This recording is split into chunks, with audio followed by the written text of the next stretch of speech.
right, welcome in, Mr. Cooper Strand. Cooper, how are we doing today? Doing great.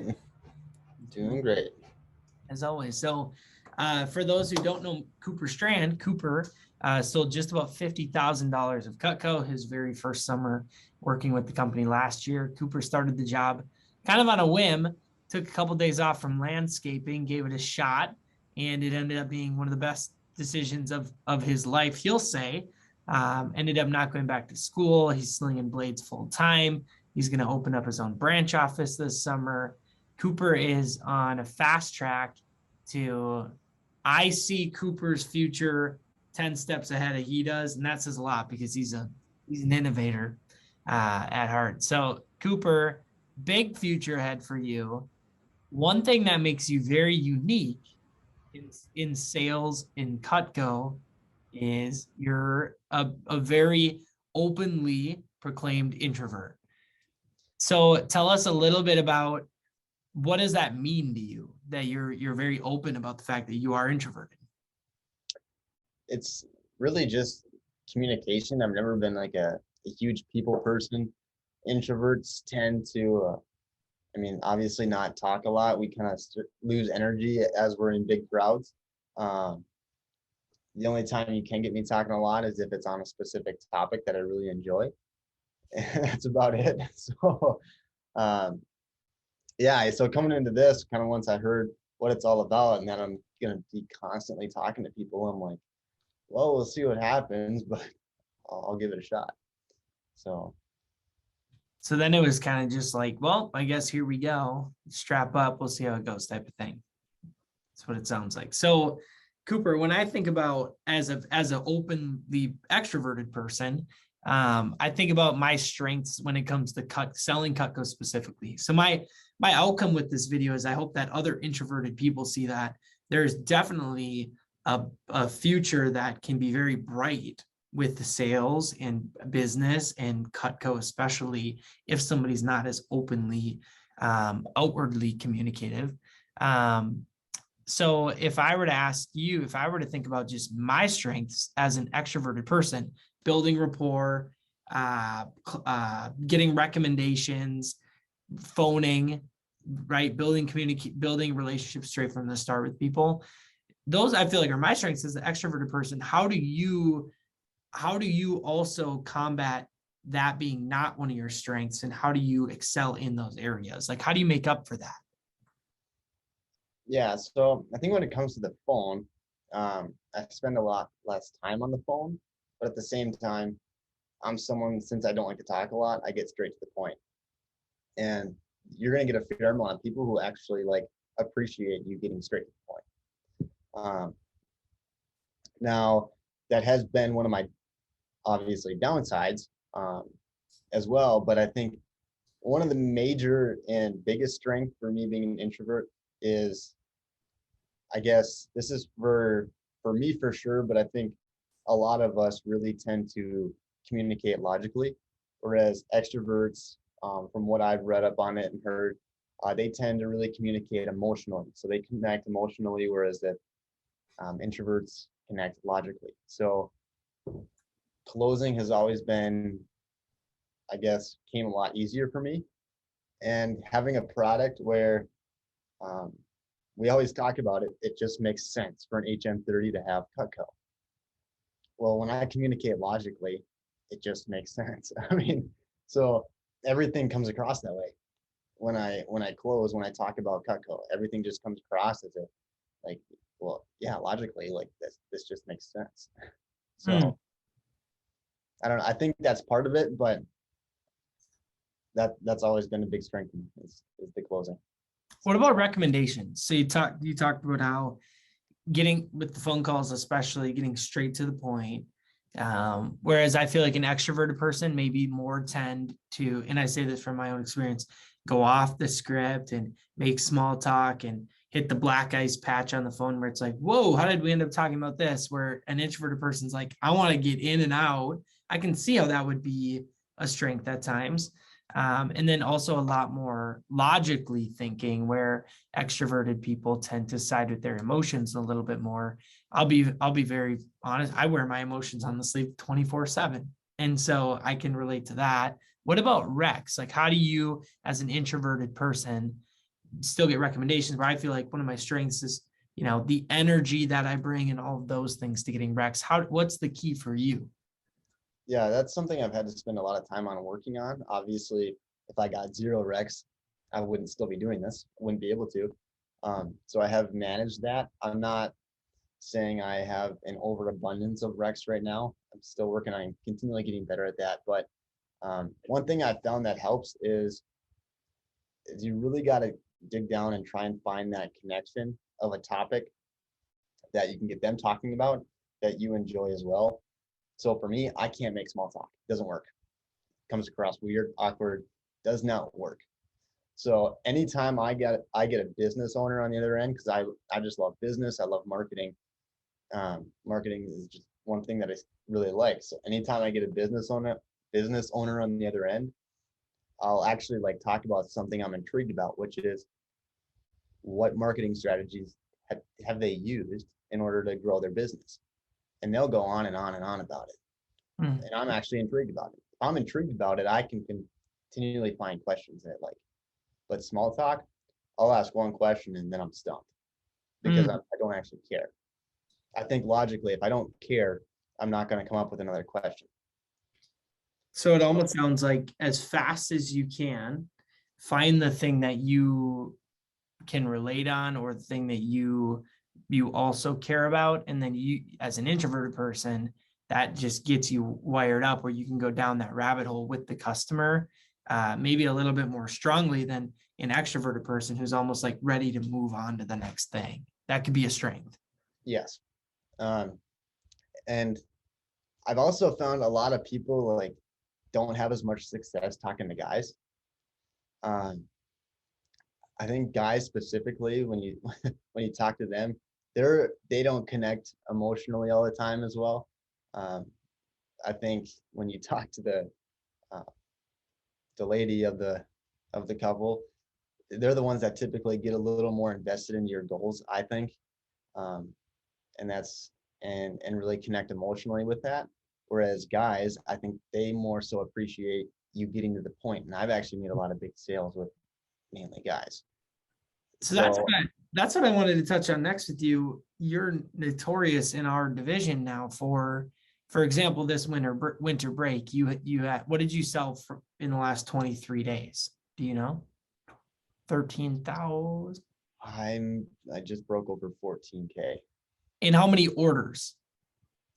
Oh, It's like I think I've had 50. like 15, 16, something like that. Yeah. So you've had like $1,000 average order the entire month. Signature sets, ultimate, you have a Cutco kitchen under your belt.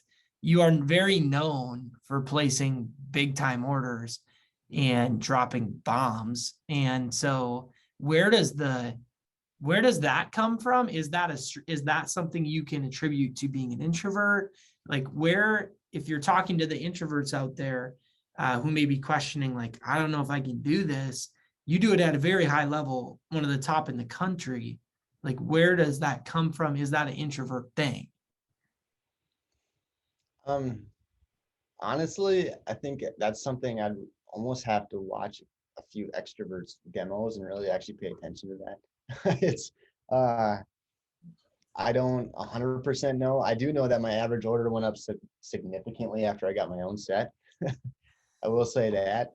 But part of that is just knowing that if I can use this, um, and this is just me being the logical person the way I think, if I can use most of these pieces and like seeing that when I had them at home, my dad was using all of them, didn't want me to take them with me. I just now automatically like logically can tell people why it makes sense to have a bigger set. And I guess maybe that comes across, it just makes sense for them. I don't know. Um, I don't know how that works, Just kind but of makes it's sense. just More all in conviction. all in all, it just comes down to the way I think I portray things when it comes across as like, yeah, this like these bigger sets just make sense for you. I don't sell homemakers very often. I can like compared to signatures, and that's because I wholeheartedly believe that if somebody's a um, unless it's a money issue, But if somebody is like fits the homemaker, they 100% fit the signature. Like, It's a lot of and product conviction. yeah, I think that's what it comes down to.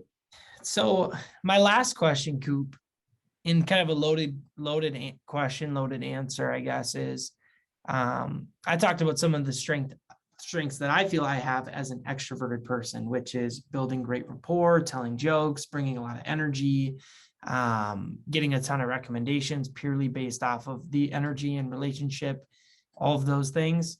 I love making phone calls and making the jokes on the phone calls and things. What do you think are the biggest strengths of an introvert that you really can channel into Cutco that can make any introverted person really excel here if they find those strengths? Yeah. It's kind of first off, just being aware of what your strengths and weaknesses are. You are going to come in and you're going to see a lot of extroverts. So, and then when they find, typically what happens is they're like, well, I don't have any of the same strengths they have. Well, it's like, yeah, but if you're paying attention, like you have a lot of strengths that are their weaknesses. And it's being aware of that. And so I guess for me, being an introvert, I also spend a lot of time alone. Like I need that alone time to like get my energy back up. So during those times, I get really creative with my mind. Like I'm constantly thinking of ways that I can improve different things, this and that. Um, so I'm constantly thinking of ways. Okay, how can I improve um, my rec approach? Like, what can I do differently? Um, what can I do to build more rapport? What can I do with my goal sharing? And then I'll think about, what can I do to improve my closing? I mean, you even find a lot of successful people like um, Bezos, Musk, like they're all introverts. Hmm. So you'll find like a lot of the creative people um, are introverts because they spend a lot of time alone in their own mind. So I guess it's just being aware of what your strengths are and how can you use those to your advantage with Cutco. Yeah. Figuring out what the strengths and weaknesses are. What do you think is a way that someone can diagnose those things? Like, hey, here are my strengths, here are my weaknesses. What do you think is a simple way or a conversation that could be had where someone could find those things out? I think, well, being able to take criticism is one thing. Like having having somebody above you that's been doing it for a while, like even your manager, coach, whatever, have them watch one of your demos and literally have them. What did I do well? What did I do bad? And typically, what you did well is something that you just naturally do well when you're first starting. So um, I think that's probably the best way is constantly talking to somebody who's a coach or a manager, having them watch what you do. Um, Maybe even recording one of your own and looking back on it. Mm, watch some film. Yeah, pretty much. I guess that's what it comes down to. No different than no different than a football game. Go back, watch the film, figure out what you did Yeah. well, what you did wrong. So Yeah. Okay. Well, hey, Coop, I appreciate it. I appreciate you being on. Just so everyone knows, Cooper he was a college athlete, got hurt a bunch. His identity, from what I've heard from you, it was kind of wrapped into sports, and you found a new way to channel that, which is through sales and marketing and the business world, which maybe came as a surprise to you a little bit. But I know you're really excited about your branch, about what's to come. What closing advice would Cooper Strand, who when we watch this back in 3-4 years, we're going to be like, oh, Funk called it, like that's the guy. Like what closing advice would you have for anybody, introverted or not, just with from where you're at right now? I know you're a great philosopher. What do you have to just close out the vid? I'd say that I guess kind of whatever you decide to go into, whether that be Cutco or something else, go all in, fully commit. By fully committing, that's how you're gonna find out if that's something that's right for you. Um, and by fully committing and just going all out, that's how you experience the new problems. And um, new problems equals, I guess I don't know Oh, where I was going with this, but problem. It's Problems like with you growth. don't want to deal with the same problems over and over again. And by going all in, you overcome those problems and develop new problems, which is how you learn, how you develop, how you grow. So I think that's fantastic. I think that I've seen a lot of people show up here with Cutco and things aren't really breaking their way, but they're not all in. And it's hard to, and they sometimes will think the answers are somewhere else. And well, if I was just doing this other job or this other thing, I'd probably be succeeding. I think it's very rare that if someone's not kicking butt here, they go kick butt somewhere else. And so, and it's usually because the level of commitment's just not there. And so when someone kicks butt here, I think the best time to leave here is when you are on top. So you can go be on top somewhere else. But if you're not all in yet, I think that's great advice from Cooper. What's holding you back? So Coop, thanks for being on. To all the introverts out there, I can't relate, but hopefully this gives you a little taste of, hey, you can do it too. I'm glad you could be on the channel. Subscribe, like it, pass it on to another introverted Cutco friend of yours, and we'll see you next time.